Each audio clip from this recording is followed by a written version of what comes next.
Texto da palavra de Deus no Evangelho segundo escreveu São João, capítulo 9, versículo do 1 ao versículo 8, e diz assim a palavra de Deus. E passando Jesus viu um homem cego de nascença, e os seus discípulos lhe perguntaram, dizendo: Rabi, quem pecou? Os seus pais? Quem pecou, este ou seus pais, para que nascesse cego? Jesus respondeu: nem ele pecou, nem seus pais, mas foi assim para que se manifeste nele as obras de Deus. Convém que eu faça as obras daquele que me enviou enquanto é dia. A noite vem, quando ninguém pode trabalhar. Enquanto estou no mundo, sou a luz do mundo. Tendo dito isso, cuspiu na terra e com saliva fez lodo e untou com o lodo os olhos do cego. E disse-lhe: vai, lava-te no tanque de Siloé, que significa o enviado. Foi, pois, e lavou-se e voltou vendo. Somente até aqui, amados. Esse texto nos mostra que Jesus ele foi de passagem com seus discípulos a esse determinado lugar. Jesus encontra um homem cego de nascença, o qual lhe chamou a atenção, a ponto de seus discípulos se admirarem ali com Jesus, e estava observando aquele homem. E veio uma indagação para Jesus da parte dos discípulos, perguntando se a situação daquele homem era consequência do pecado. Porém, Jesus declarou para eles que não foi consequência de pecado, nem dele, porque o homem não pode pecar antes de nascer, visto que aquele homem havia nascido cego. Não foi consequência de pecado dele, nem tampouco consequência de pecado de seus pais, porque Deus havia mudado desde do ministério do profeta Ezequiel. Deus havia dito que não se usaria mais aquele provérbio em Israel, o qual dizia que os pais chuparam uvas azedas e o dente dos filhos se embotaram. Não seria assim, mas Deus disse: a alma que pecar, esta morrerá. Então Jesus ele deixa claro que, diante da situação adversa daquele homem, o que estava acontecendo era que havia algo dentro daquele homem que precisava ser manifesto. E Jesus estava ali para que isso pudesse acontecer. E o que existia dentro daquele homem? Eu acredito que existia o sentimento de fé. O sentimento de fé na vida daquele homem. E que a nossa fé ela não pode apenas ser interior, não pode apenas ser uma confissão positiva, mas ela precisa se manifestar através da operação de Jesus. Aquele homem era cego de nascença. Jesus o convidou para junto de si e ele declarou de que ele próprio era a luz, e a luz tudo manifesta. A luz mostra o que está oculto, e até mesmo que está dentro do coração do homem ou no interior do homem, quando Jesus resolve agir, isso se manifesta na vida do homem.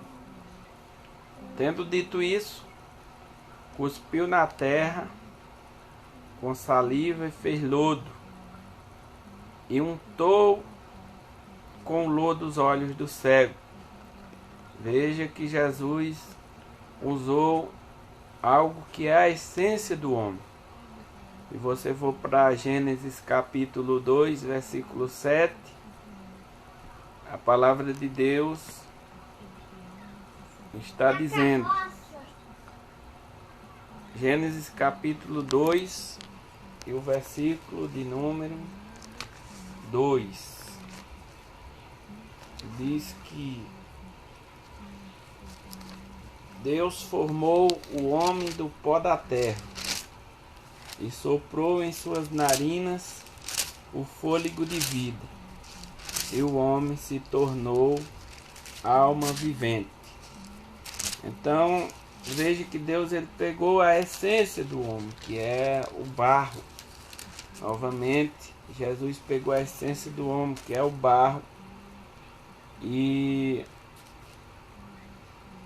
Gênesis capítulo 2 e o versículo de número 7.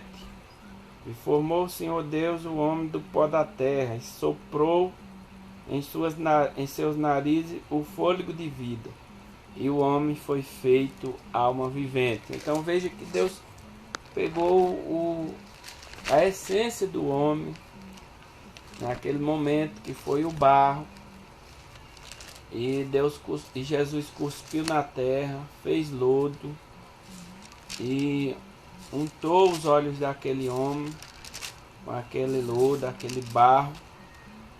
E acredito que não só Jesus ali restaurou algo defeituoso na sua visão, mas que naquele momento Jesus fez uma visão nova para aquele homem. Jesus fez um sistema ocular novo na vida daquele homem. Quando Jesus untou os seus olhos, disse: agora vá ao tanque de Siloé e lave-se. E aquele homem prontamente obedeceu, porque a situação dele estava difícil. Ele era um homem cego. E quando ele teve um encontro com Jesus, ele não era agora apenas um homem cego, ele era um homem cego e com os olhos cheios de barro. Veja que muitas das vezes o trabalhar de Jesus ele não é de acordo com a lógica humana. Porque quando o homem ele se submete a uma cirurgia ocular, a recomendação é de que ele tenha o máximo cuidado. Não pode levar poeira, não pode levar fumaça, tem que proteger dos raios do sol, com óculos de sol. Mas Jesus untou os olhos dele com barro, que é a essência do homem. Jesus refez novamente a visão dele, mandou ele ir ao tanque de Siloé.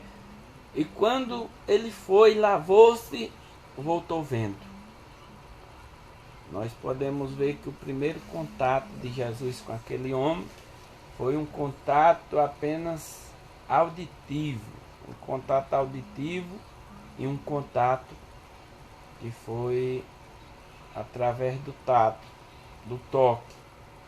Mas que aquele homem não havia contemplado o homem que fez o milagre em sua vida.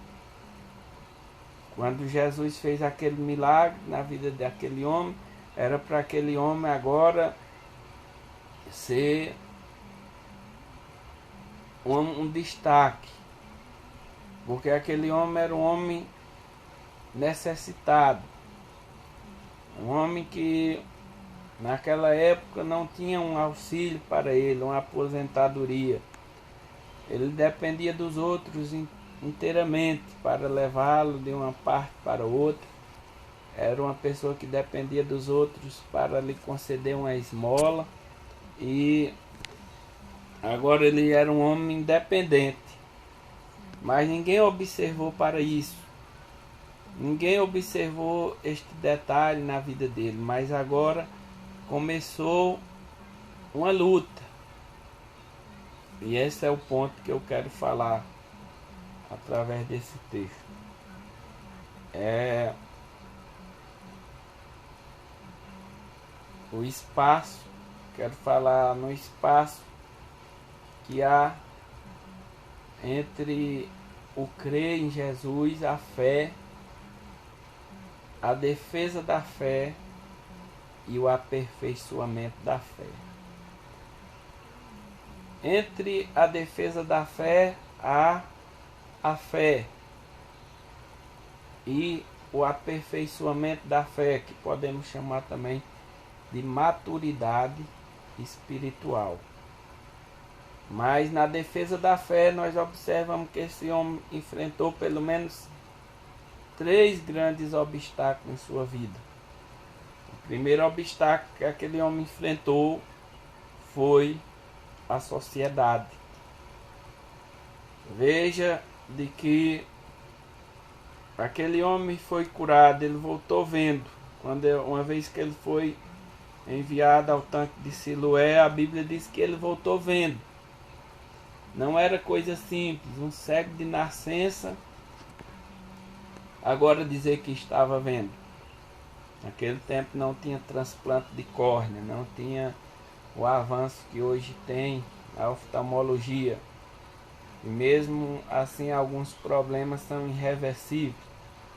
Mas quando o versículo 8 diz: então seus vizinhos e aqueles que dantes tinham visto que era cego, diziam: não é este aquele que estava sentado e mendigava? Uns diziam: é este. E outros diziam: parece-se com ele. E ele dizia: sou eu. Veja de que a sociedade, em muitas das vezes, ele não está preocupado com a situação caótica na qual o indivíduo está vivendo. Ninguém está preocupado de que ele era cego de nascença e agora ele é uma pessoa restabelecida, uma pessoa que está integrada novamente à sociedade.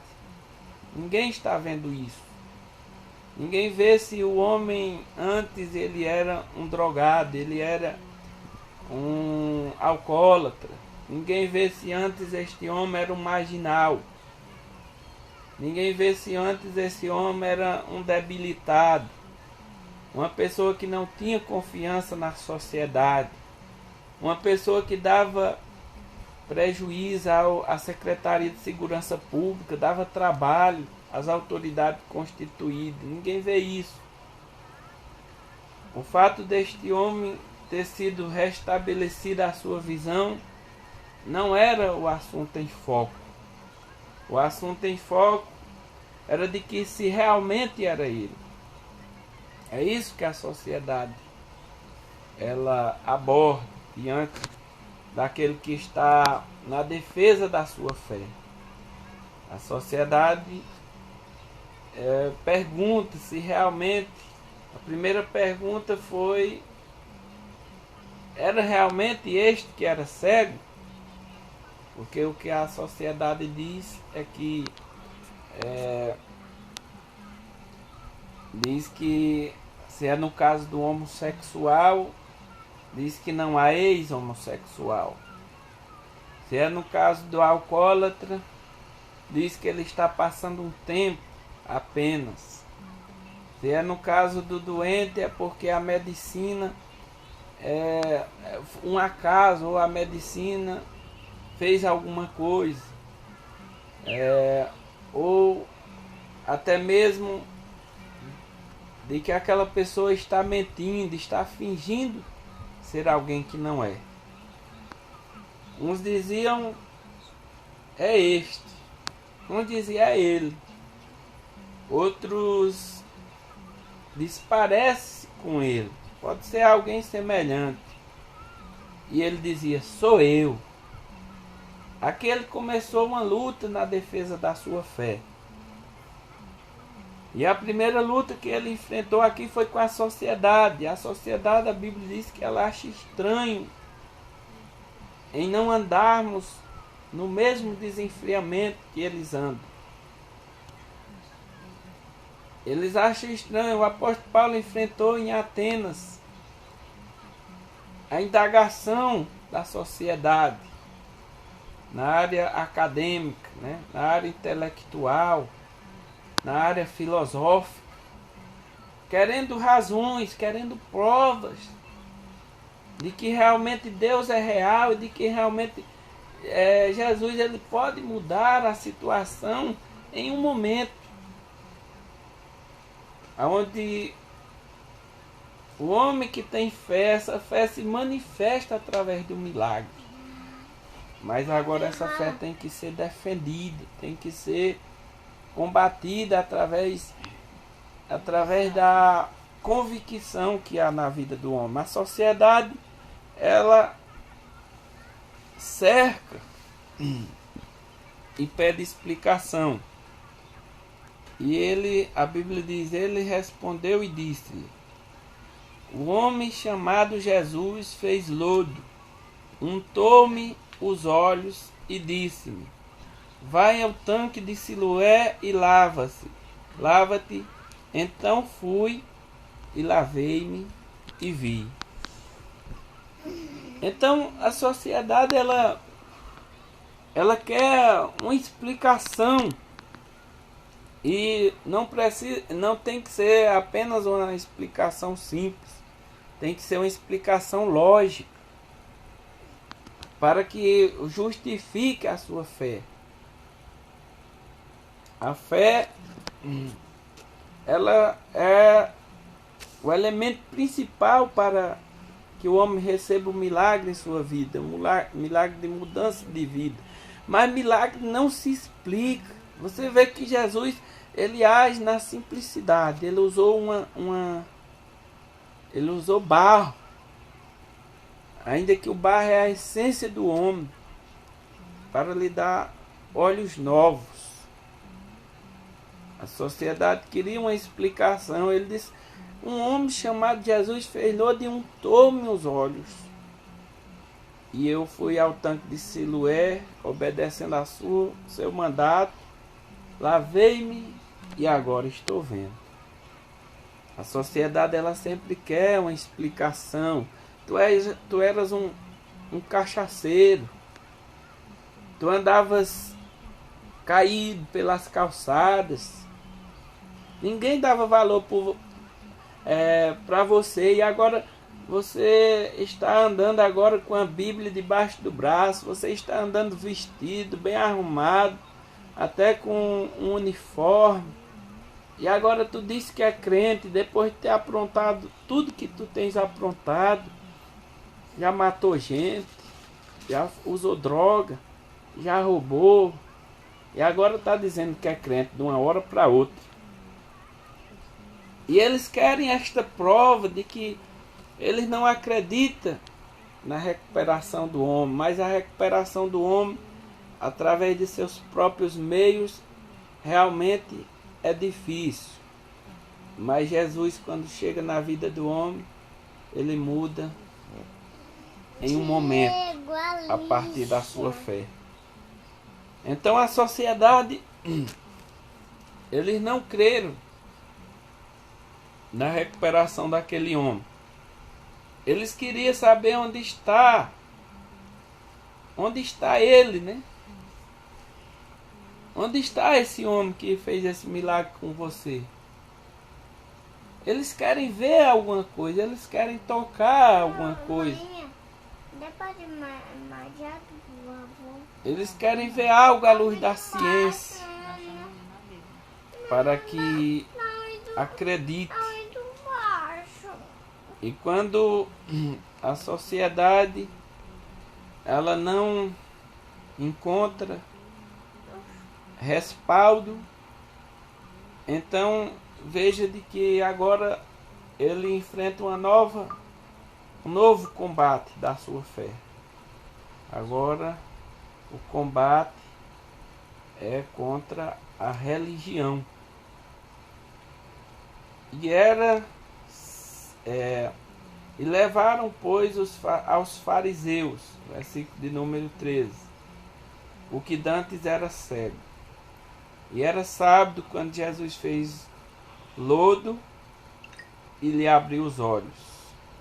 Tomaram, pois, também os fariseus tornaram, pois, também os fariseus a perguntar-lhe como vira. E ele lhes disse: pôs lodo sobre os meus olhos, lavei-me e vejo. Veja de que a religião, ela quer também uma explicação a qual esteja dentro do seu padrão, pré-estabelecido de fé, de operação de Deus. A religião já tem um padrão preparado pelo qual Deus possa agir. E se baseia muito em elementos, os quais possa ver em oferendas, em dogmas. E você vê que eles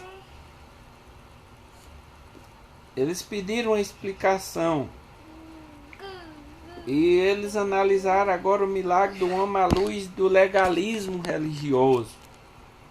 O legalismo que não leva a lugar nenhum. Ele diz: então alguns dos fariseus diziam: este homem não é de Deus, pois não guarda o sábado. Veja de que antes de analisar o milagre, a reversão de situação daquele homem, agora eles estão olhando, em primeiro lugar, o legalismo. Estão vendo que o dia de sábado não foi respeitado. E diziam outros: como pode um homem pecador fazer tais sinais? E havia dissensão entre eles. A religião se baseia muito no legalismo e ataca aquele que crê realmente em Jesus. Você vê que quando ele chegava na sinagoga e pregava, ele dizia: que nova doutrina é essa? Pois que ensina com autoridade. Ele fala e nas suas palavras há poder. Ele fala e o poder de Deus começa a agir. Essa doutrina é nova, porque tem autoridade, não está baseada somente no legalismo religioso. O apóstolo Paulo, falando aos Gálatas, ou foi aos Tessalonicenses,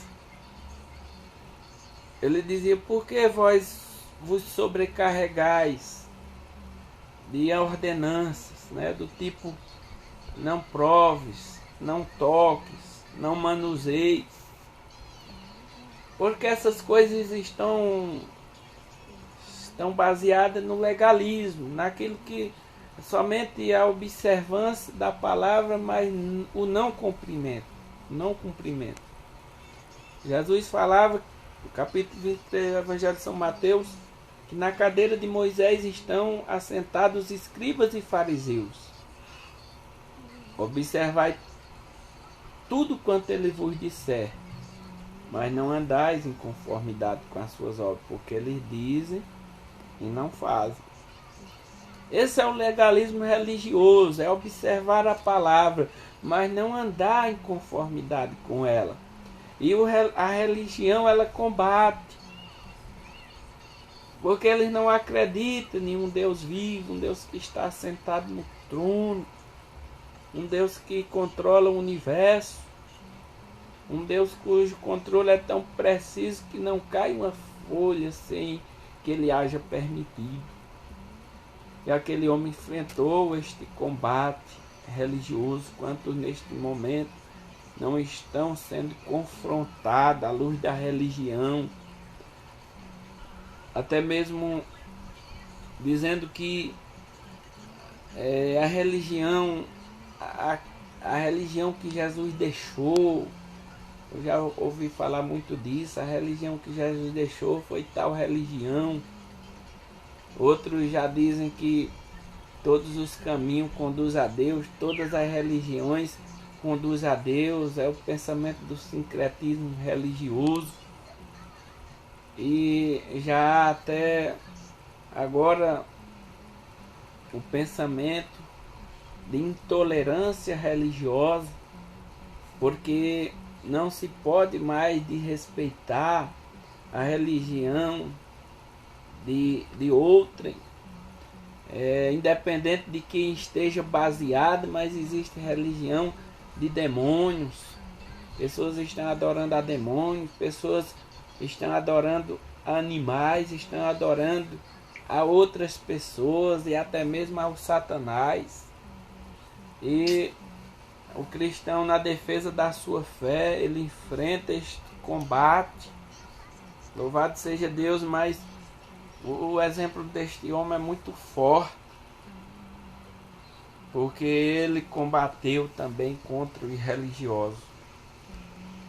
Os judeus, porém, não creram que ele tivesse sido cego.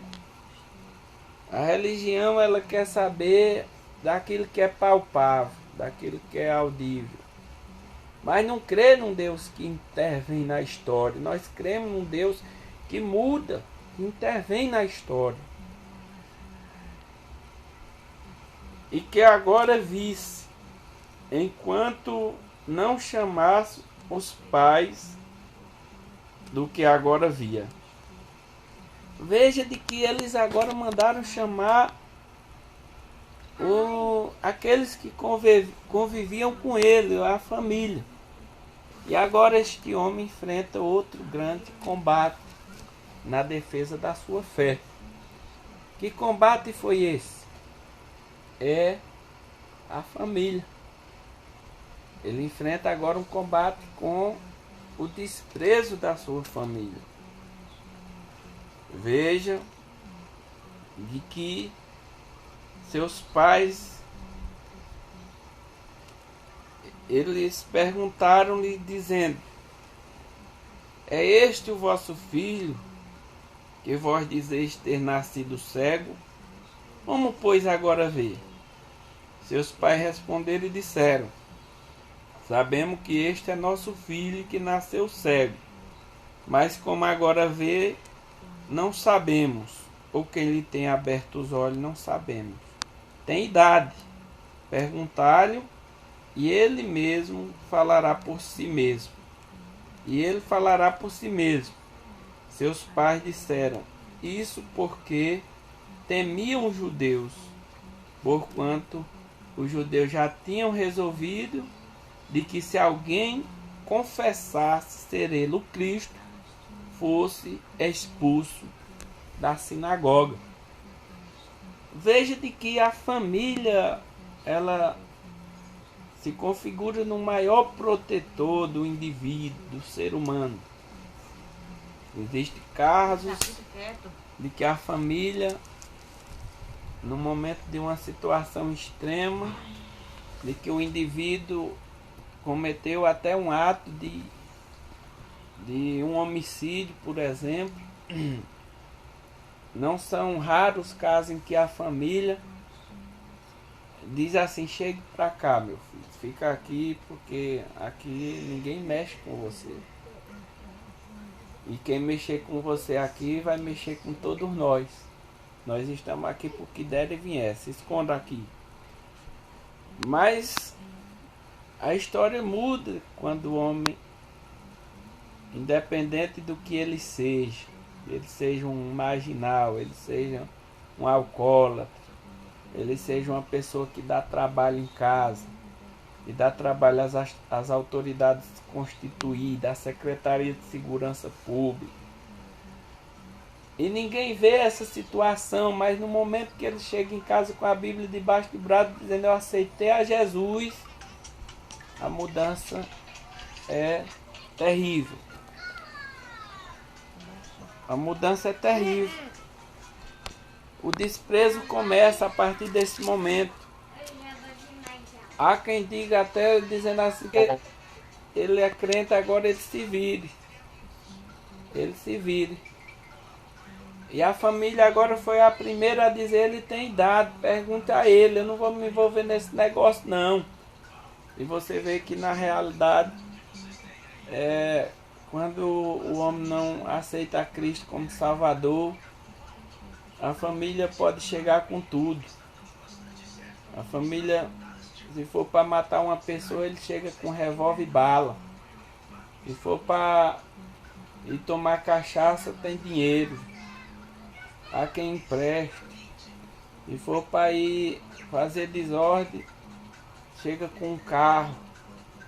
Se for para carregar uma mulher, entrega um carro, entrega dinheiro. Mas quando o homem diz assim: eu quero servir a Jesus, não aparece ninguém para ajudar, não aparece ninguém para dar apoio a ele. E gente que antes gostava, que antes defendia, que antes protegia, que antes ajudava, agora diz: ele se vire. Louvado seja Deus. Mas este homem continuou firme na sua fé. E os pais temeram agora defender ele, porque Jesus agora entrou na vida dele, mas na defesa da sua fé, ele também enfrentou esse obstáculo. E os religiosos chegaram pela segunda vez para confrontar aquele homem. Mas terminou aqui, no versículo de número 30, o homem ensinando a eles uma coisa que ele havia vivido, não uma coisa que ele tinha teoria na cabeça, mas que ele havia vivido agora experiencialmente. E ele disse: o homem respondeu e disse: nisto, pois, está a maravilha, que vós não sabeis de onde ele é, e me abrisse os olhos.